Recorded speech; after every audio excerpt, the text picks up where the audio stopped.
र पैसा पनि खर्च हुन्छ।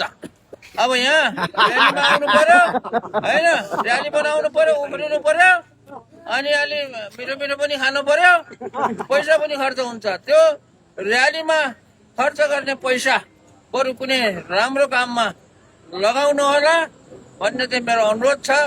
दुःख नमान्नु होला, किनभने सधैँ सबैले गरिरहेको चलन, भइरहेको चलन पाइएन भनेर चाहिँ तपाईँहरू नरिसाउनु होला भन्ने मेरो अनुरोध हो। किनभने म चाहिँ कुनै पनि र्यालीमा जान्न, अहिलेसम्म गएको पनि छैन।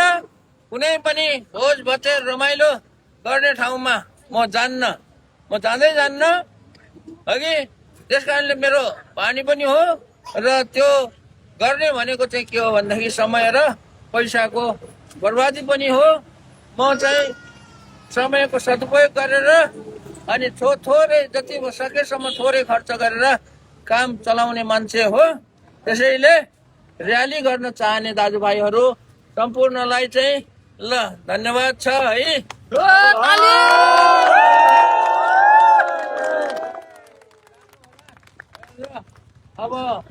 अब नरिसाउनु होला, किनभने